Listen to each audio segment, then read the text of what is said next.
The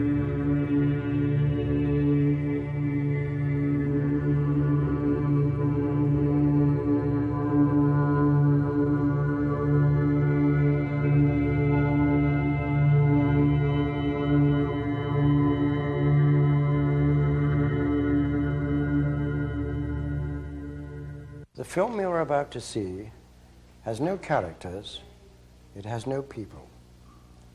It is a film to describe to you and explain visually the effect of cymatic frequencies on texture, structure, water, oil. If you spare a little of your imagination as you watch this film as it runs, you will see many things that answer many questions. You will see living forms, living amoeba, almost animal-like creatures. You will see continents being formed, the earth itself coming into existence, explosions, eruptions, atomic explosions and bombs. You can see all this and watch it before your eyes, but everything owes its existence solely and completely to sound. Sound is the factor which holds it together. Sound is the basis of form and shape. In the beginning was the Word, and the Word was God. We are told that this is how the worlds began and how creation took shape. If we put that into the modern idiom and say that into the great voids of space came a sound and matter took shape. Please watch carefully.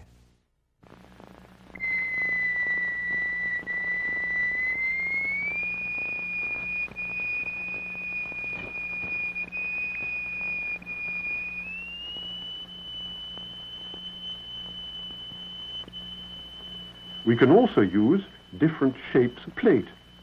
Here we have a triangular plate with a crystal attached to its underside and produce a sonorous figure. We change to a higher note and see a rather more complicated figure.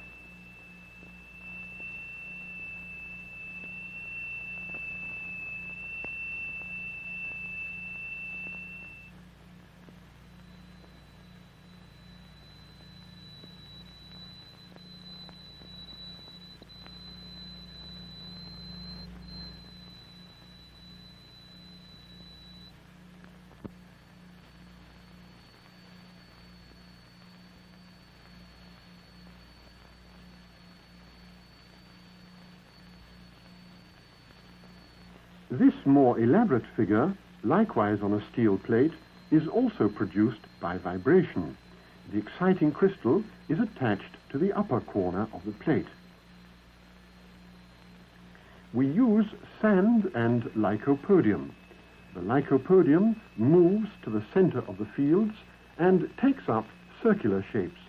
The sand forms the lines. Each material has its own special way of behaving.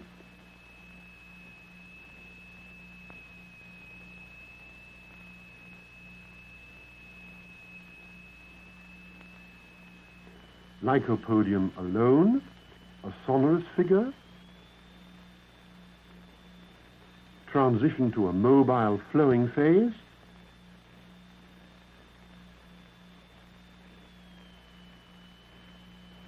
and back again to the figure.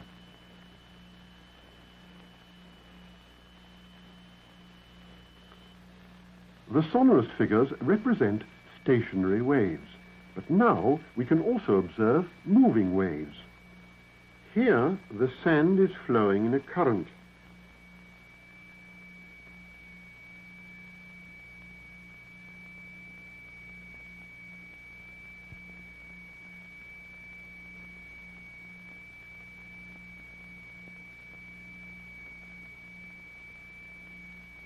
When the wavelengths are short, these currents produce a rotary effect. Areas become defined in which the particles are actually rotating.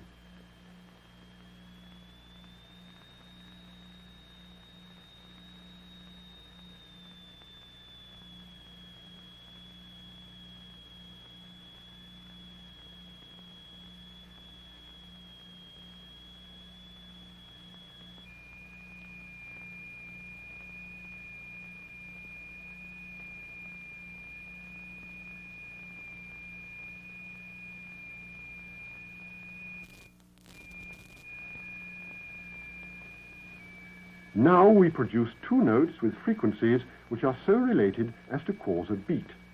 The note seems to throb, and by using the method we have chosen, this phenomenon of beat or interference can be rendered visible. The figure sways to and fro.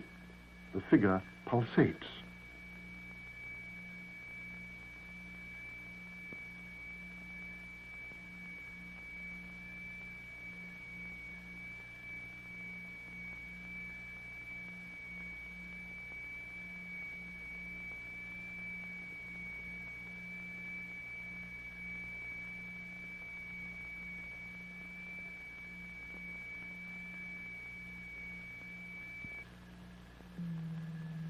The picture has changed completely.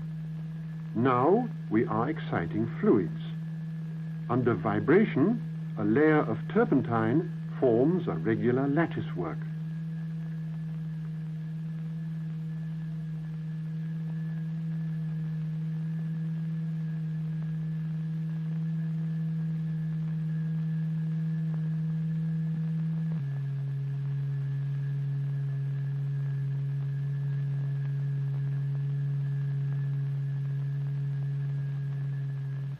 In vibrating glycerin, we see continuous waves which form the queerest figures. And yet, the extraordinary things we see here are simply and solely the effect of vibration.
Here is a sonorous figure shown in a fluid.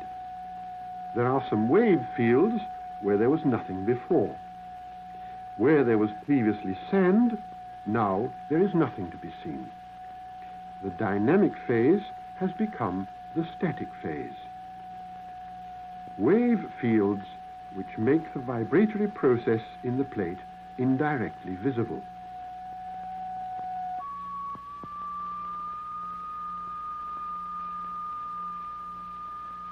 Here again, interference can be demonstrated. All these wave fields pulsate. Interference becomes visible.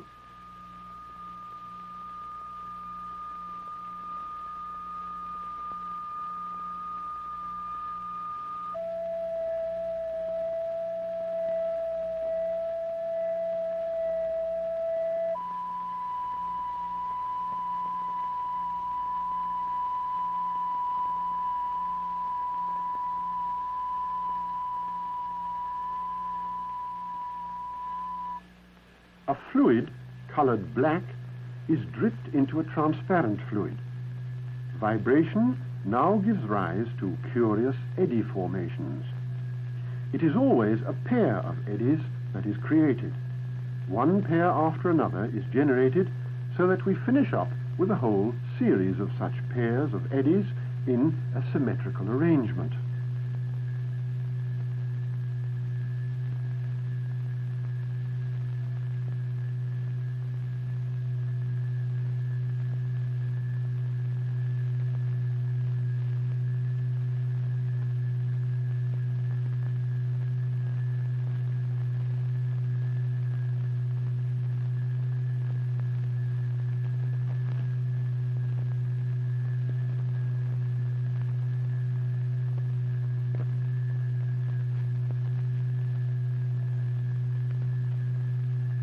The formation of these eddies by vibration is particularly significant because it is eddies of this kind which are specifically formed in the cochlea of our ears whenever we hear sounds.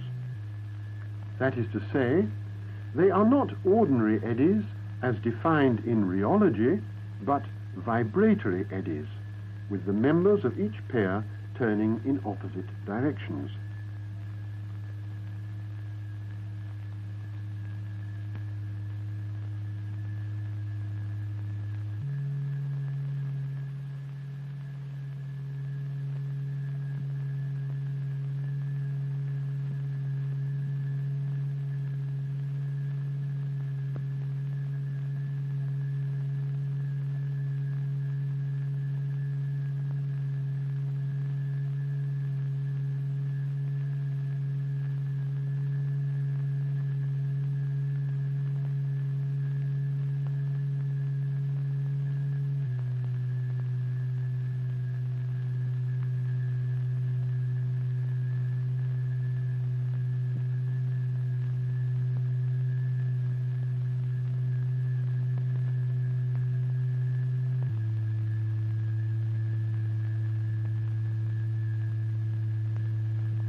A plastic substance.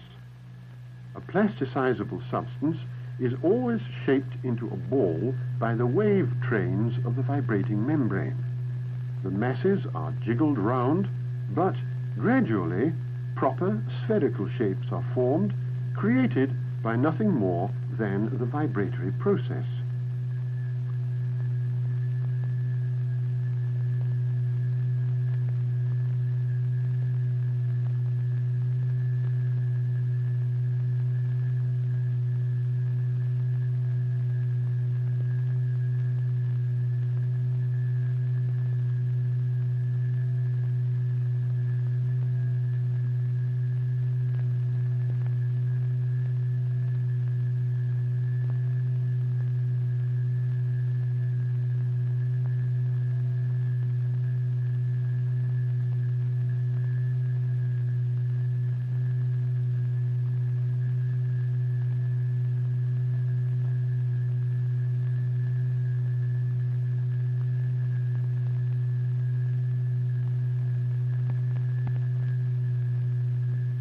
The human voice can also be made visible with a simple apparatus. The various vowels show typical characteristics depending on the nature of their sound. We can see the spectrum, as it were, of the sounds.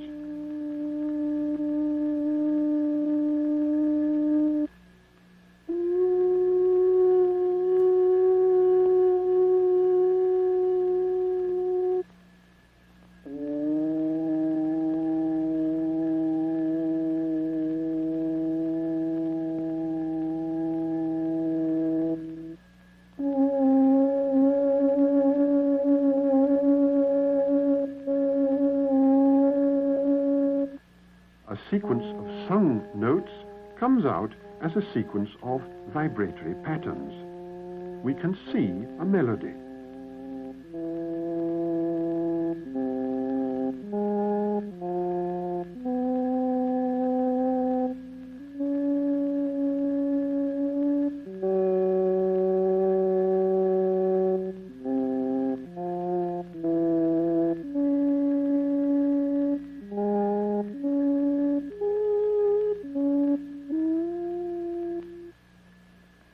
Music can also be made visible. The same membrane that emits the music can also make its vibratory processes visible through the medium of the fluid. Here we have the last 89 bars of the first movement of Mozart's Jupiter Symphony. We can see Mozart while we hear him.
lycopodium powder, the spores of the club moss, reveals a number of quite remarkable phenomena when made to vibrate.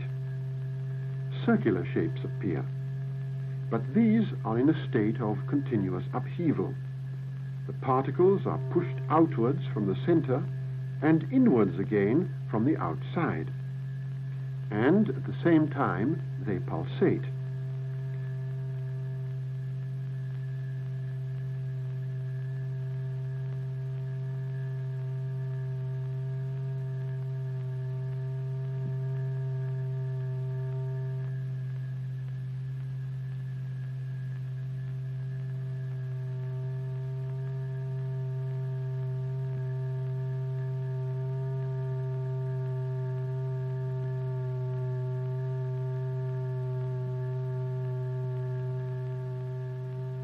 We can recognize the various patterns of the vibratory fields.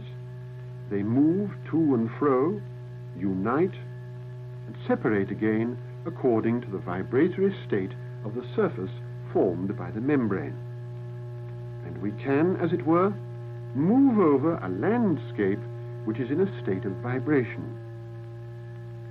If we intensify the note, if we produce a crescendo for the ear, the masses are hurled outwards. We see fountains, eruptions, explosions almost. But invariably, the particles return to the center, so that here again, even under these violently dynamic conditions, we find there is circulation.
Here, a quick glance at a phenomenon with no vibration.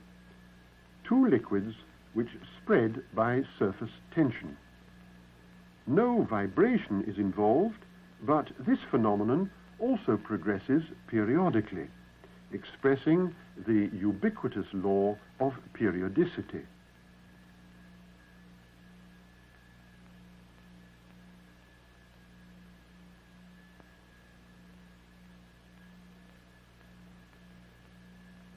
Now we excite the surface on which the liquids are running. An entirely different picture is produced. It is even possible to make out a circular formation. Now there is vibration, but then the vibration slowly ceases, and again we see a phenomenon without vibration, the regular pulsation of these spreading masses of fluid.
The behavior of iron filings, when subjected simultaneously to a magnetic field and emission, shows that adhesion to the surface is substantially reduced.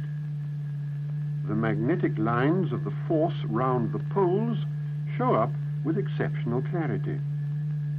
If we cluster the magnetic lines together, we can see the effect on the patterns formed.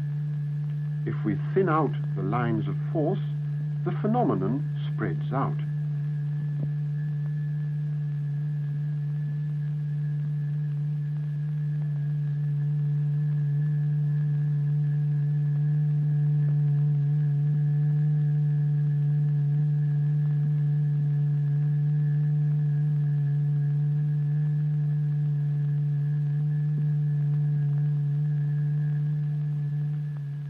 Because of the reduced adhesion, the particles of iron have certain degrees of freedom. They can move, fall into line, form figures, and almost dance, but only in obedience to the vibration imposed.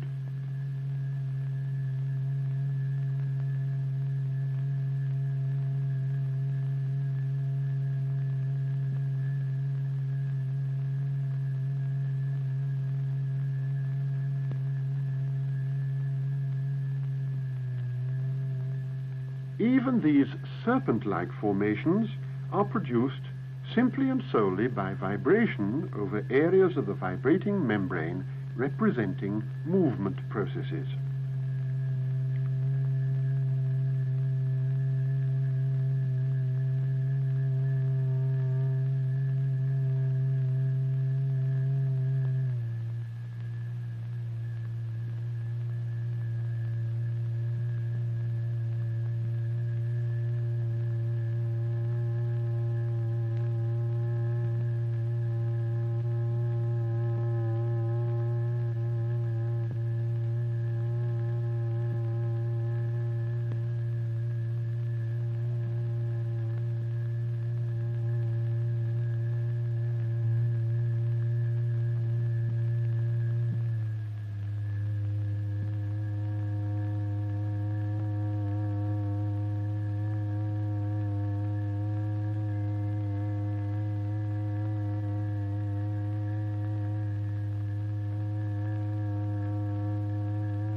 All materials and substances and the various states of aggregation behave in characteristic ways under the effect of vibration, or we can say that their behavior is specific.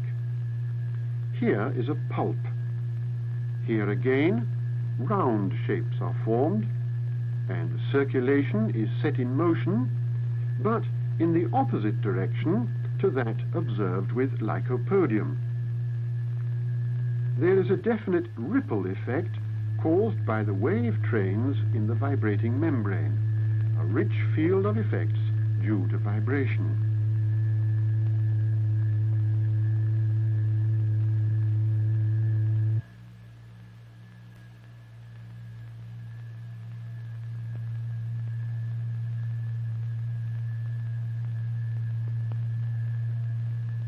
They join together, separate, and pulsate.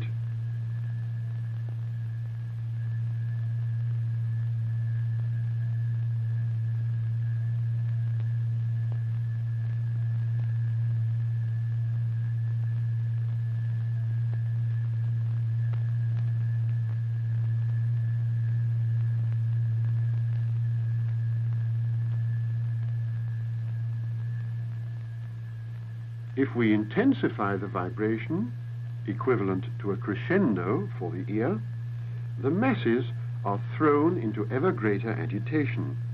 They are ejected, spikes are thrust up, there are eruptions, protuberances appear, and all due to the dynamics of vibration. A whole landscape opens before us. The note we hear is strong enough to originate all this turbulence, this impressive display.